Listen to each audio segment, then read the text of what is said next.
The way we view the universe has a profound impact on our understanding of ourselves. Today we see the Earth as a small, fragile globe, orbiting at just the right distance from the Sun for life to flourish. It appears to be the only planet with life in the solar system, and the planets themselves are mere specks in the vacuum of space.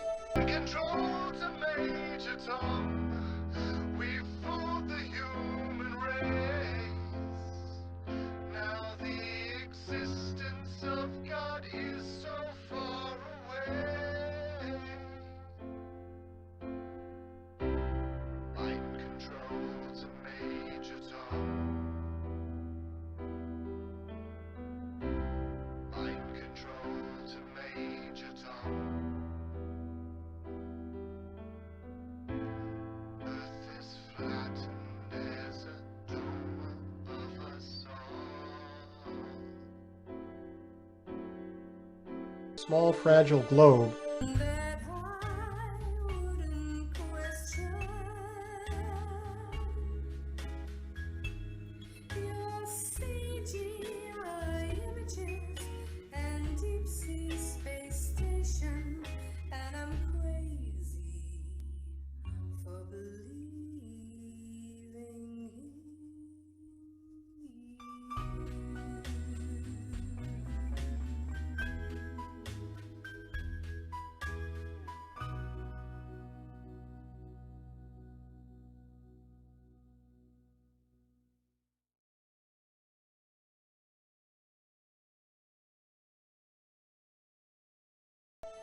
Human life seems reduced to insignificance when set against the vast, nearly empty spaces of modern astronomy.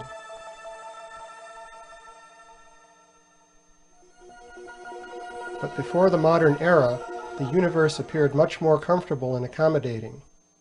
Thus, medieval European cosmology placed the Earth in the center of a small spherical universe, surrounded by the abode of God and the elect.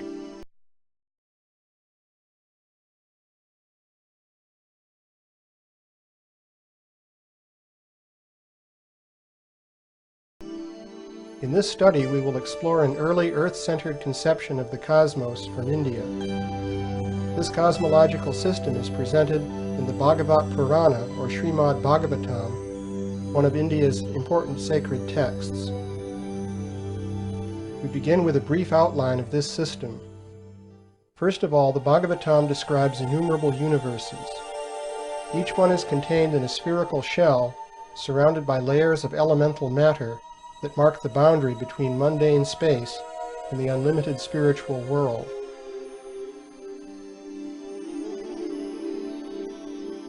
The region within the shell is called the Brahmanda, or Brahma egg. It contains an earth disk called Bhumandala that divides it into an upper heavenly half and a subterranean half filled with amniotic water. Bhumandala is divided into a series of geographic features called oceans and islands. But these are geometrically perfect rings of cosmic size with no resemblance to irregular earthly continents.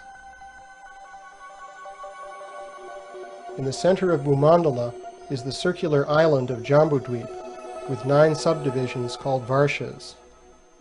These include Bharatavarsha, which can be understood in one sense as India, and in another as the total area inhabited by ordinary human beings. Jambudvip is centered on the geometrically shaped Sumeru mountain, which represents the world axis and is surmounted by the city of Brahma, the universal creator. The Bhagavatam says that the sun orbits on its one-wheeled chariot, which rides on Bhumandala. If we take Bhumandala as a literal plane, we see that the sun orbits nearly in this plane. The motion of the sun on its chariot corresponds to what happens in the Arctic during the summer, but it never would be observed at the latitudes of India. The ecliptic projects onto an off-centered circle in the planisphere map, and the sun's position on this map corresponds to the point on the Earth globe where the sun is at the zenith. The terminator, or boundary between day and night, is a great circle on the globe that is perpendicular to the sun's zenith position. It projects stereographically onto a circular arc on the planisphere that rotates once every 24 hours. At the equinoxes, this arc becomes a straight line. At the solstices, it bends so that the north polar region is illuminated in the northern summer, or in darkness in northern winter. The passage of day and night is described in the Bhagavatam as a straight terminator rotating over a plane map, as we see here. Here we see the ecliptic and the zodiac projected stereographically onto the Earth map.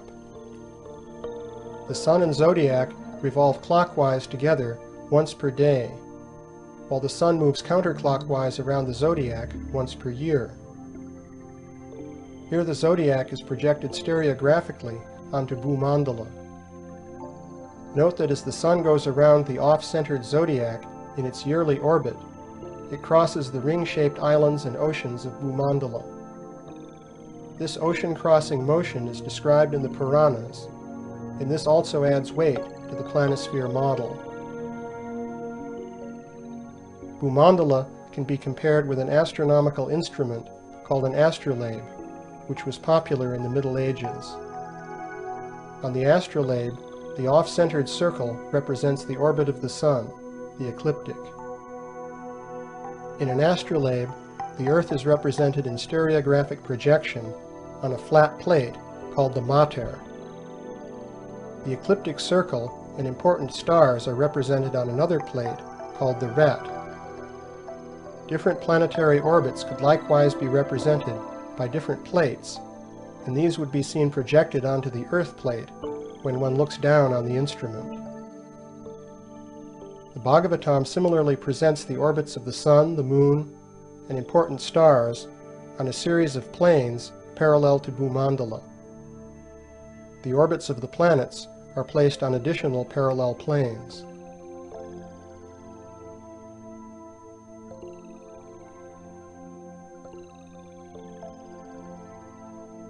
Here we see the Bhagavatam's model of the orbits of the Sun, Moon, and 28 important star constellations. These lie in 3 planes parallel to Bhumandala. The layout is comparable to that of an astrolabe. Seen from the side, we find that the Moon is higher than the Sun, but this is simply an artifact of the astrolabe model. It should not be taken as physical. Seen from above, everything falls into place in projection in an astronomically realistic way. Here is the geocentric system as given by the famous astronomer Tycho Brahe. Note that Brahe has the 5 traditional planets orbiting the Sun and the Sun orbiting the Earth. In the 19th century, the South Indian scholar Tiruvenkata Ramanuja Geoswami compared the solar system with Bhumandala. Here is a diagram of his model. Tiruvenkata's model exactly matches the geocentric model of Tycho Brahe. In fact, this is the natural way to compare Bhumandala with the planetary orbits. In a geocentric model, a planet orbits the Sun, while the Sun orbits the Earth. This produces a looping motion like that produced by a spirograph. In this simple mechanical model, we see the Sun orbiting the Earth in the center, and Venus orbiting the Sun. Here we see the orbital track traced out by Venus in its geocentric orbit. Note that it passes from one boundary circle of Bhumandala to another. Here we see the same thing for Mercury. The alignment between the planetary orbit and the circular features of Bhumandala is approximate at 8 miles per yojana. If we choose about 8.5 miles per yojana, it becomes very accurate for all 5 traditional planets. Here we see the orbit of Mars. This orbital spiral also grazes an inner circle of Bhumandala and an outer circle. The Sun's geocentric orbit is a simple near-circular ellipse that runs down the center of one of the oceans of Bhumandala. The inner planets, Mercury, Venus, and Mars, are close neighbors of the Sun. For these planets, there is a 1-to-1 match between the 6 inner and outer boundary curves of their orbits, and 6 bounding circles of Saptadweep, the inner system of 7 islands and oceans of Bhumandala. The Sun's orbit provides a 7th circle, dividing the 6 into 2 symmetric groups. The outer planets Jupiter and Saturn delineate a larger ring of Bhumandala lying outside Saptadweep. Jupiter defines the inner boundary of this ring, and Saturn nearly grazes its outer boundary, known as Lokaloka Mountain. As we mentioned before, this ring mountain is fixed in the Bhagavatam as the outer boundary of the luminaries, and Saturn is the outermost planet visible to the naked eye. The Bhagavatam similarly places 28 constellations called nakshatras in a plane just above the moon. The moon completes one orbit in 27 1/3 days, and the nakshatras mark its day-by-day motion around the ecliptic. This makes sense in the planisphere interpretation, where the nakshatras serve as a clock face, and the sun, moon, and planets are like the hands of the clock. In addition to the 28 nakshatras, the Bhagavatam mentions a few other stars, such as the 7 sages defining the Big Dipper. These stars are also placed close to the plane of Bhumandala, and their function is to mark the turning of the Kala Chakra, the Wheel of Time. The pole star Dhruvaloka is mentioned as the fixed center of the time wheel, and is placed directly above the 7 sages. It is regarded as the abode of Vishnu, who controls time while remaining outside of time. There are many cosmological traditions around the world which share important features of Bhagavata cosmology. These include a cosmic axial mountain or pillar, which is often identified with a local mountain, such as Mount Olympus in Greece. These traditions also include other standard features, including those shown in this generic world model. The cosmology of the Bhagavatam and the Puranas is shared in its broad features by Buddhism, and it is widespread in the Buddhist countries of Asia. This East Asian picture depicts a square version of Mount Meru and the oceans and islands of Bhumandala, surmounted by planetary orbits. This Korean wheel map shows a central continent surrounded by a circular ocean and another circular continent. Joseph Needham, in his treatise on Chinese science, traces these wheel maps to India or Babylon. Here is a Babylonian wheel map. Wheel maps were also made in medieval Europe. In these Judeo-Christian maps, Jerusalem and the sacred hill called Mount Zion were identified as the world axis. Somehow or other, the tradition of Jambudweep seems to have influenced Gerardus Mercator, who placed a mountain surrounded by a circular continent at the north pole of his map of the Arctic region. The 4 perpendicular rivers or channels flowing from the central mountain correspond to the 4 branches of the celestial Ganges flowing from Mount Meru. Here is a Phoenician seal with a personified world mountain and 4 streams issuing forth at right angles. The Dogon tribe, living near the upper bend of the Niger River, posit a circular continent with a central pillar surmounted by the residence of their high god, Amma. Note the world-girdling serpent in the circular ocean. The ethnologist Evans Wentz identifies this Navajo sand painting as a representation of the 4 sacred directional mountains of the Navajos. In many traditions, the world mountain is surrounded by 4 mountains in the cardinal directions, and we also see this in the Bhagavatam and other Puranas. The color scheme is similar to that found in Puranic and Buddhist traditions. The 4 directional mountains of Jambudweep have 4 sacred trees on their summits. These include the Jambu tree, after which Jambudweep is named. The theme of a cosmic tree of life is very common, and this tree often grows on the world mountain or stands in place of it. Here we see the Scandinavian tree of life called Yggdrasil. The apocryphal biblical literature describes a tree of life with 4 rivers of honey, milk, oil, and wine that flow down into Eden. For comparison, the Bhagavatam has rivers of special juices flowing from its 4 sacred trees. This Assyrian seal shows the tree of life on the world mountain, plus 2 sacred streams. In this East Asian picture, the tree of life stands upon the column of Mount Meru, centered on the ring pattern of Bhumandala. The Mayans of Central America have a tree of life that extends through 7 heavens, and they also speak of 5 lower worlds. Graded heavens and underworlds are found in many cosmologies, including that of the Bhagavatam. Here we see the cosmology of the Shipibo tribe of the Peruvian Manteya. This includes the tree of life, the circular continent and surrounding ocean, and the world-girdling serpent. The cosmology of the Warao of the Orinoco Delta also features a serpent of being that surrounds their world. Here we see the Norse serpent that surrounds Midgard, the inhabited world of Norse cosmology. The Bhagavatam places a universal serpent called Anantashesha beneath Bhumandala. He is generally depicted as supporting the earth from beneath, but the Mahabharata also says that he encircles her in his coils. The Bhagavatam places the cities of Brahma and the 8 Lokapalas on top of Mount Meru. Similarly, many traditions place the abode of the gods on top of their axial mountain or pillar. Here is the geometric layout of the cities of the 8 Lokapalas, or world guardians.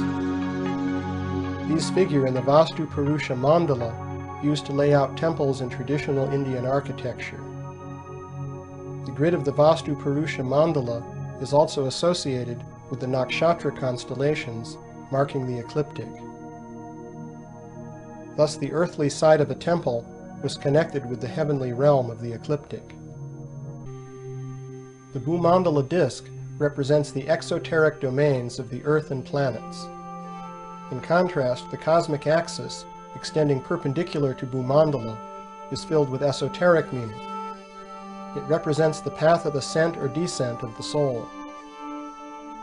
In addition to the orbits of the sun, moon, and planets, there are different worlds or lokas arrayed above Bhumandala along the cosmic axis. These upper worlds can be entered through mystic cities, and they are accessible only to persons of advanced spiritual consciousness. The Bhagavatam describes the vertical dimension of the Brahmanda as a universal form of God, extending from the lowest world at the soles of the feet to the highest at the crown of the head.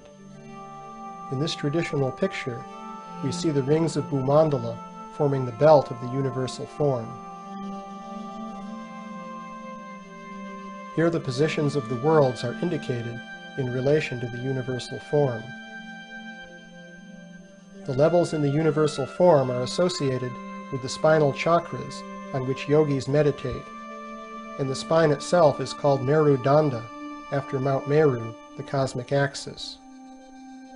The ascent of the soul through different levels of the Brahmanda is analogous to the ascent of the life force through the chakras in the body. In general, the vertical dimension of the universe represents the path of ascent or descent of the soul through different worlds and different states of consciousness. It lies perpendicular to the plane of Bhumandala, which is the world of the planetary orbits.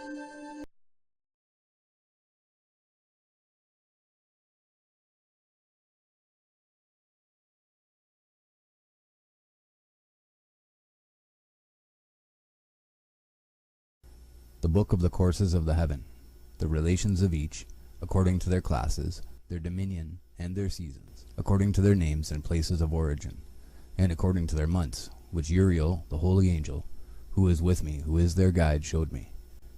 And he showed me all their laws exactly as they are, and how it is with regard to all the years of the world, and unto eternity, till the new creation is accomplished, which dureth till eternity. And this is the first law of the luminaries. The luminary, the sun, has its rising in the eastern portals of the heaven, and its setting in the western portals of the heaven. And I saw 6 portals in which the sun rises, and 6 portals in which the sun sets, and the moon rises and sets in these portals. And the leaders of the stars and those whom they lead, 6 in the east and 6 in the west, and all following each other in accurately corresponding order. Also many windows to the right and left of these portals. And first there goes forth the great luminary named the sun, and his circumference is like the circumference of the heaven, and he is quite filled with illuminating and heating fire.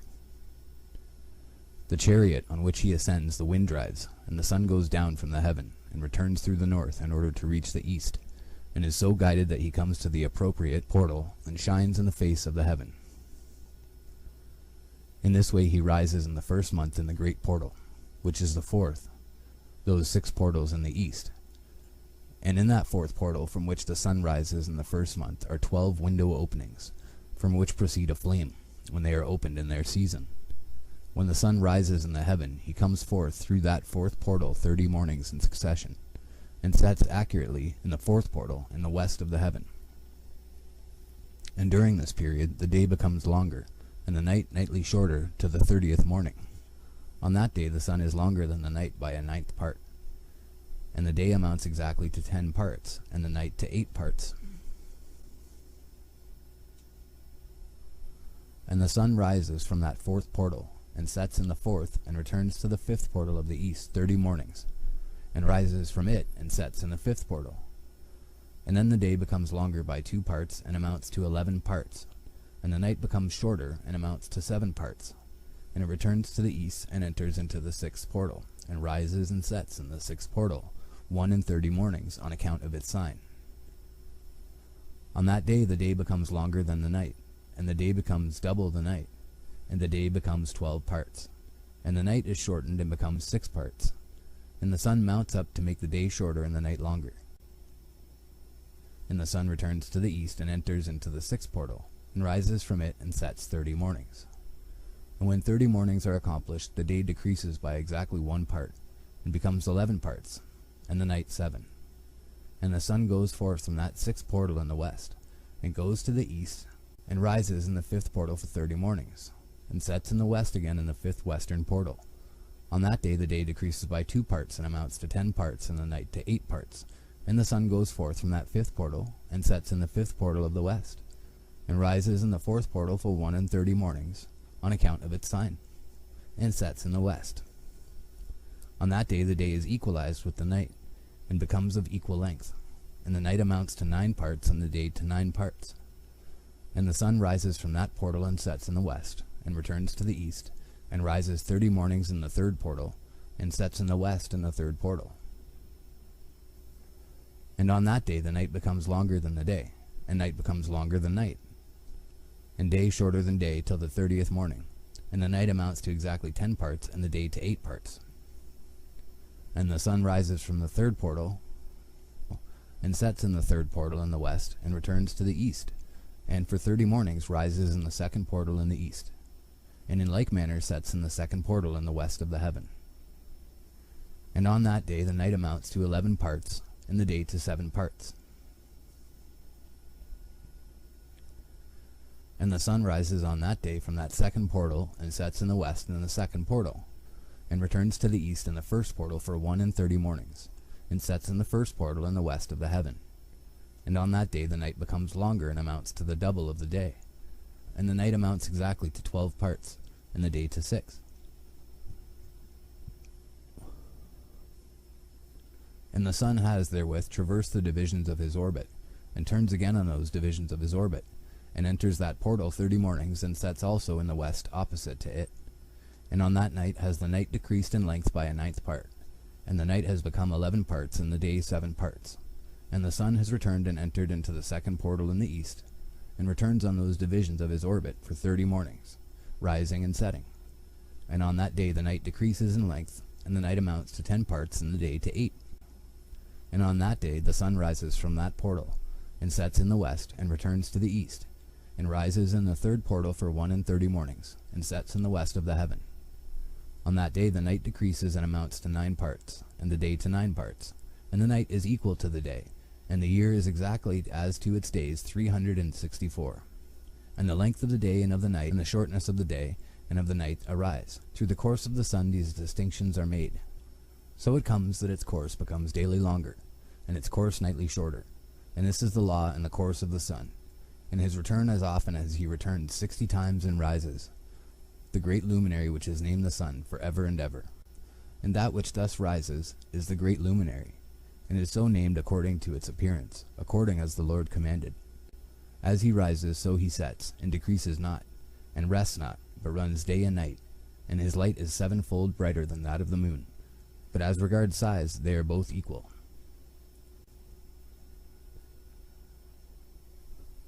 And after this law, I saw another law dealing with the smaller luminary, which is named the moon. And her circumference is like the circumference of the heaven, and her chariot in which she rides is driven by the wind, and light is given to her in definite measure. And her rising and setting change every month, and her days are like the days of the sun.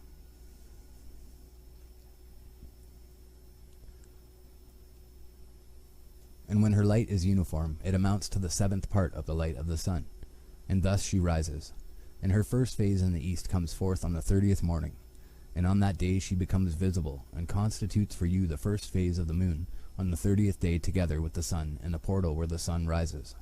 And the one half of her goes forth by a 7th part, and her whole circumference is empty, without light, with the exception of 1/7 part of it, the 14th part of her light. And when she receives 1/7 part of the half of her light amounts to 1/7 part and the half thereof. And she sets with the sun, and when the sun rises, the moon rises with him, and receives the half of 1 part of light. And in that night, in the beginning of her morning, in the commencement of the lunar day, the moon sets with the sun, and is invisible that night with the 14 parts and the half of one of them.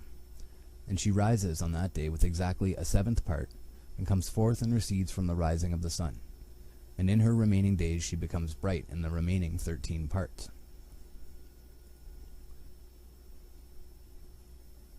And I saw another course, a law for her, and how according to that law she performs her monthly revolution. And all these Uriel, the holy angel, who is the leader of them all, showed to me, and their positions, and I wrote down their positions as he showed them to me, and I wrote down their months as they were, and the appearance of their lights, till 15 days were accomplished.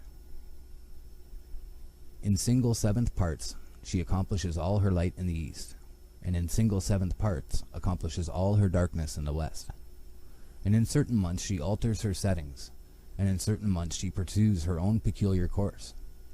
In 2 months the moon sets with the sun, in those 2 middle portals, the 3rd and the 4th.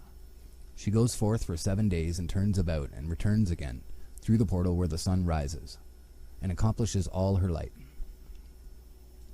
And she recedes from the sun, and in 8 days enters the 6th portal from which the sun goes forth. And when the sun goes forth from the 4th portal, she goes forth 7 days, until she goes forth from the 5th and turns back again in 7 days into the 4th portal and accomplishes all her light. And she recedes and enters into the 1st portal in 8 days, and she returns again in 7 days into the 4th portal from which the sun goes forth. Thus I saw their position, how the moons rose and the sun set in those days. And if 5 years are added together, the sun has an overplus of 30 days. And all the days which accrue to it for one of those 5 years, when they are full, amount to 364 days. And the overplus of the sun and of the stars amounts to 6 days.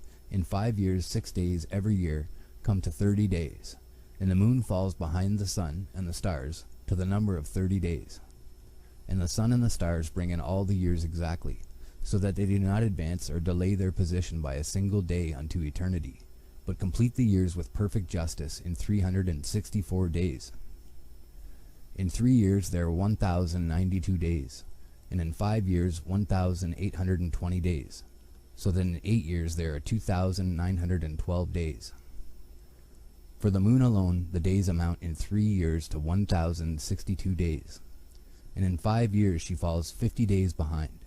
To the sum of 1,770 there is to be added 1,062 days, and in 5 years there are 1,770 days, so that for the moon the days in 8 years amount to 2,832 days. For in 8 years she falls behind to the amount of 80 days.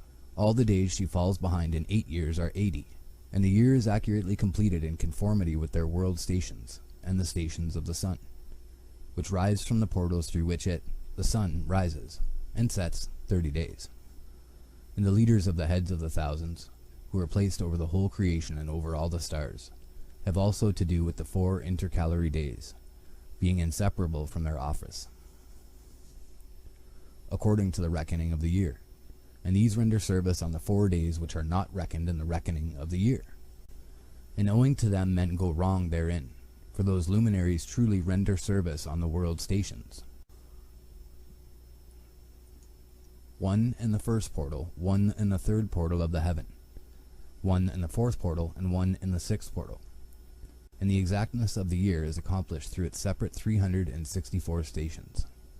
For the signs and the times and the years and the days the angel Uriel showed to me, whom the Lord of glory has set forever over all the luminaries of the heaven, in the heaven and in the world, that they should rule on the face of the heaven and be seen on the earth, and be leaders for the day and the night, the sun, moon, and stars, and all the ministering creatures which make their revolution in all the chariots of the heaven. In like manner 12 doors Uriel showed me, open in the circumference of the sun's chariot in the heaven, through which the rays of the sun break forth. And from them is warmth diffused over the earth, when they are opened at their appointed seasons. And for the winds and the spirit of the dew when they are opened, standing open in the heavens at the ends.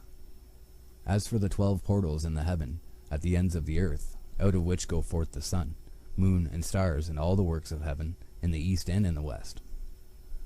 There are many windows open to the left and right of them, and one window at its appointed season produces warmth, corresponding as these do to those doors from which the stars come forth, according as he has commanded them, and wherein they set corresponding to their number.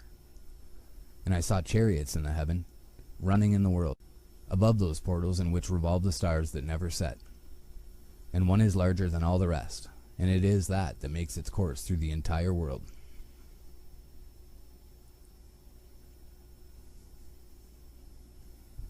And at the ends of the earth I saw 12 portals open to all the quarters of the heaven, from which the winds go forth and blow over the earth. 3 of them are open on the face, the east of the heavens, and 3 in the west, and 3 on the right, the south of the heaven, and 3 on the left, the north. And the 3 first are those of the east, and 3 of the north, and 3 after those on the left of the south, and 3 of the west. Through 4 of these come winds of blessing and prosperity, and from those 8 come hurtful winds when they are sent. They bring destruction on all the earth, and on the water upon it, and on all who dwell thereon, and on everything which is in the water and on the land. And the first wind from those portals, called the east wind, comes forth through the first portal which is in the east, inclining towards the south. From it come forth desolation, drought, heat, and destruction. And through the second portal in the middle comes what is fitting, and from it there come rain and fruitfulness and prosperity and dew. And through the third portal which lies toward the north come cold and drought. And after these come forth the south winds through 3 portals. Through the first portal of them inclining to the east comes forth a hot wind, and through the middle portal next to it there come forth fragrant smells, and dew, and rain, and prosperity, and health. And through the third portal lying to the west come forth dew, and rain, locusts, and desolation. And after these the north winds from the 7th portal in the east come dew and rain, locusts, and desolation. And from the middle portal come in a direct direction health, and rain, and dew, and prosperity. And through the third portal in the west come cloud and hoarfrost, and snow and rain, and dew and locusts. And after these 4 are the west winds through the first portal adjoining the north. The left, through the first portal adjoining the north, come forth dew and hoarfrost, and cold and snow and frost. And from the middle portal come forth dew and rain, and prosperity and blessing. And through the last portal which adjoins the south come forth drought and desolation, and burning and destruction. And the 12 portals of the 4 quarters of the heaven are therewith completed, and all their laws, and all their plagues, and all their benefactions have I shown to thee, my son, Methuselah. And the first quarter is called the east, because it is the first, and the second the south, because the Most High will descend there, yea, There, in quite a special sense, will he who is blessed forever descend. And the west quarter is named the diminished, because there are all the luminaries of the heaven wane and go down. And the fourth quarter, named the north, is divided into 3 parts. The first of them is for the dwelling of men, and the second contains seas of water, and the abysses and forests and rivers, and darkness and clouds. And the third part contains the garden of righteousness. I saw 7 high mountains, higher than all the mountains which are on the earth. And thence comes forth hoarfrost, and days, seasons, and years pass away. I saw 7 rivers on the earth larger than all the rivers. One of them coming from the west pours its waters into the great sea. And these 2 come from the north, and pour their waters into the Erythraean Sea in the east.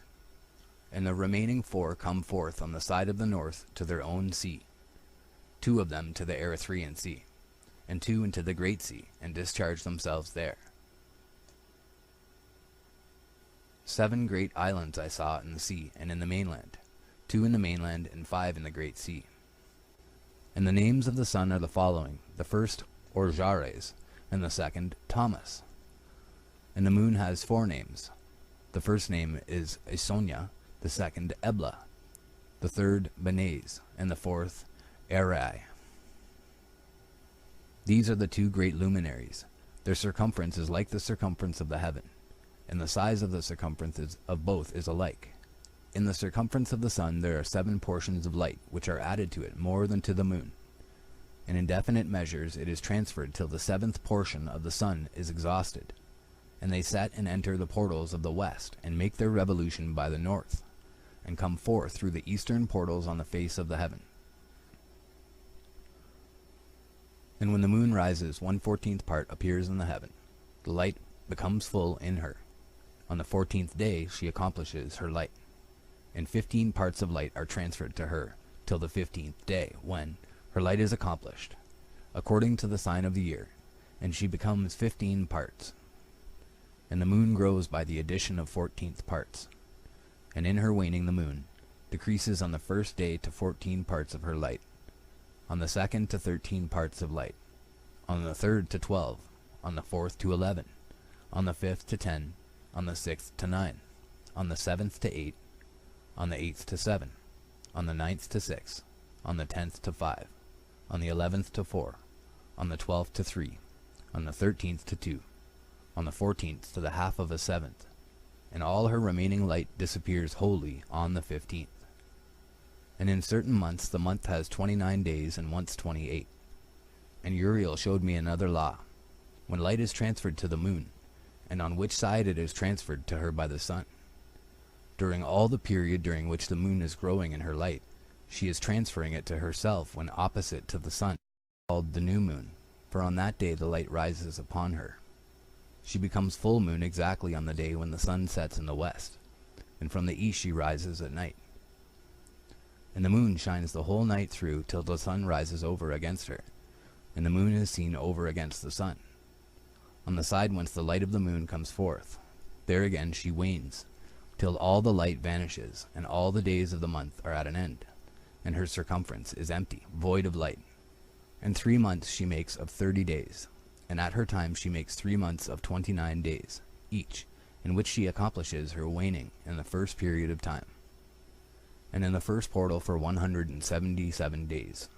And in the time of her going out she appears for 3 months, and 3 months she makes of 30 days, and at her time she makes 3 months of 29 days each, in which she accomplishes her waning in the first period of time. And in the first portal for 177 days, and in the time of her going out she appears for 3 months of 30 days each, and for 3 months she appears of 29 each. At night she appears like a man for 20 days each time, and by day she appears like the heaven, and there is nothing else in her save her light. She becomes full moon exactly on the day when the sun sets in the west, and from the east she rises at night. And the moon shines the whole night through till the sun rises over against her, and the moon is seen over against the sun. On the side whence the light of the moon comes forth, there again she wanes till all the light vanishes, and all the days of the month are at an end, and her circumference is empty, void of light. and 3 months she makes of 30 days. And at her time she makes 3 months of 29 days each, in which she accomplishes her waning in the first period of time, and in the first portal for 177 days. And in the time of her going out she appears for 3 months of 30 days each, and for 3 months she appears of 29 each. And now, my son, I have shown thee everything, and the law of all the stars of the heaven is completed. And he showed me all the laws of these for every day, and for every season of bearing rule, and for every year, and for its going forth, and for the order prescribed to it every month and every week, and the waning of the moon which takes place in the 6th portal. For in this 6th portal her light is accomplished, and after that there is the beginning of the waning. And the waning which takes place in the 1st portal in its season, till 177 days are accomplished, reckoned according to weeks, 25 weeks and 2 days. She falls behind the sun, in the order of the stars exactly 5 days in the course of one period. And when this place which thou seest has been traversed, such is the picture and sketch of every luminary which Uriel the archangel, who is their leader, showed unto me.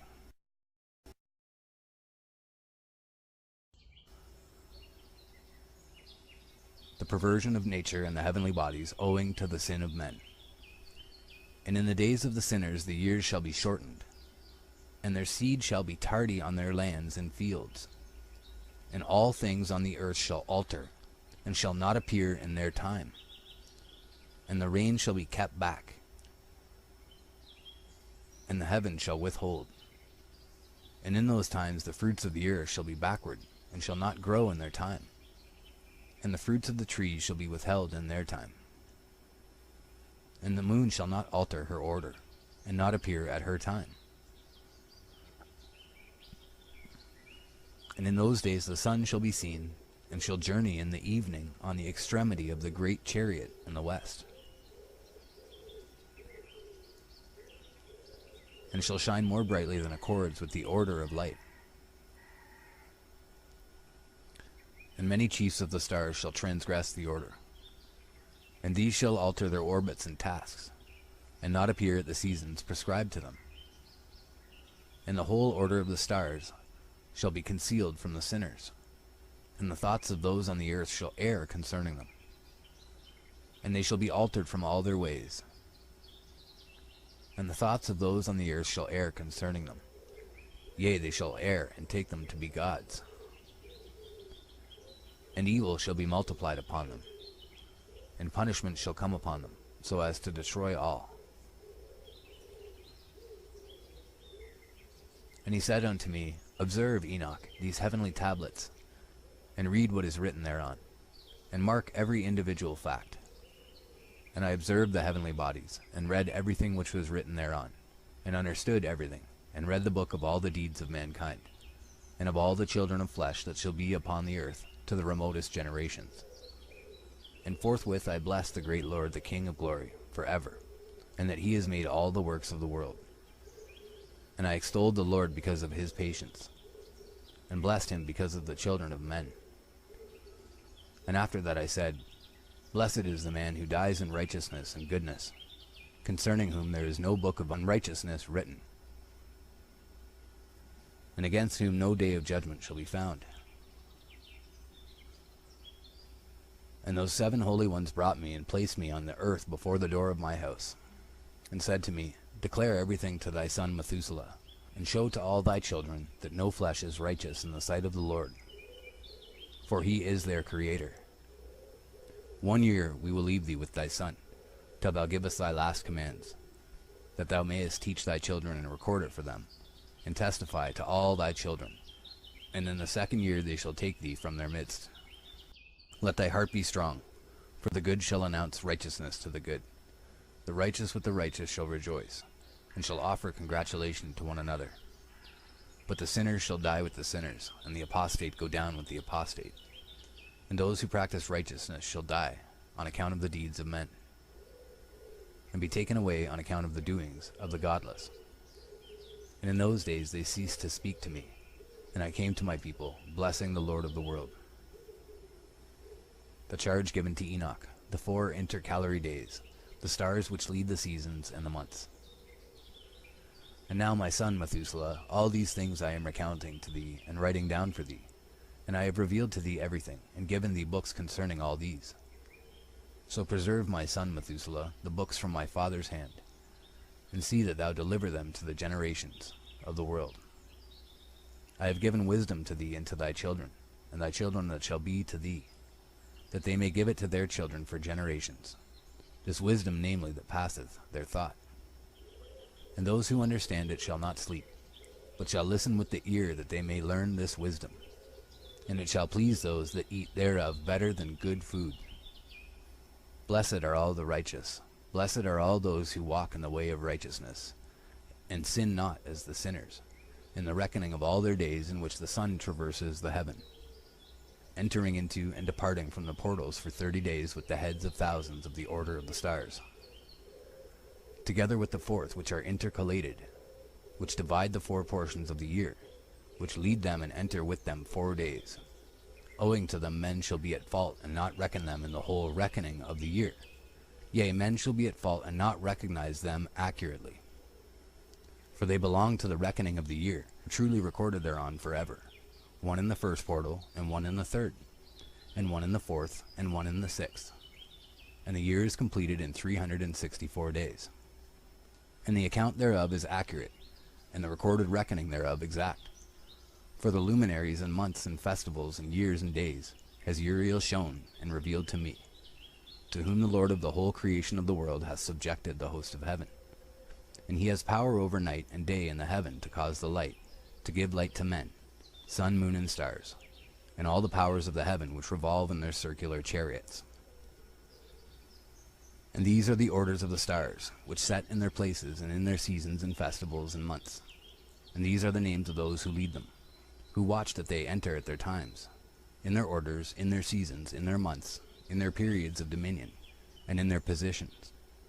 Their 4 leaders who divide the 4 parts of the year enter first, and after them the 12 leaders of the orders who divide the months. And for the 360 days there are heads over thousands who divide the days. And for the 4 intercalary days there are the leaders which sunder the 4 parts of the year. And these heads over thousands are intercalated between leader and leader, each behind a station, but their leaders make the division. And these are the names of the leaders who divide the 4 parts of the year which are ordained: Milkael, Helamelech, and Melejal, and Narel. And the names of those who lead them: Adnarel, Yesusael, and Elomael. These 3 follow the leaders of the orders, and there is one that follows the 3 leaders of the orders which follow those leaders of stations that divide the 4 parts of the year. In the beginning of the year, Melchijal raises first and rules, who is named Tam-Ayini, and son.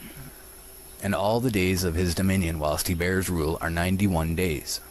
And these are the signs of the days which are to be seen on earth in the days of his dominion: sweat and heat and calms, and all the trees bear fruit, and leaves are produced on all the trees, and the harvest of wheat, and the rose flowers, and all the flowers which come forth in the field. But the trees of the winter season become withered. And these are the names of the leaders which are under them: Berkael, Zelabzel, and another who is added head of 1,000, called Halujaseph. And the days of the dominion of this leader are at an end. The next leader after him is Helamelech, whom one names the shining sun, and all the days of his light are 91 days. And these are the signs of his days on the earth: glowing heat and dryness, and the trees ripen their fruits and produce all their fruits ripe and ready, and the sheep pair and become pregnant, and all the fruits of the earth are gathered in, and everything that is in the fields, and the winepress. These things take place in the days of his dominion. These are the names and the orders and the leaders of those heads of thousands: Gedijal, Kiel, and Hiel, and the name of the head of 1,000, which is added to them, Asphael. And the days of his dominion are at an end.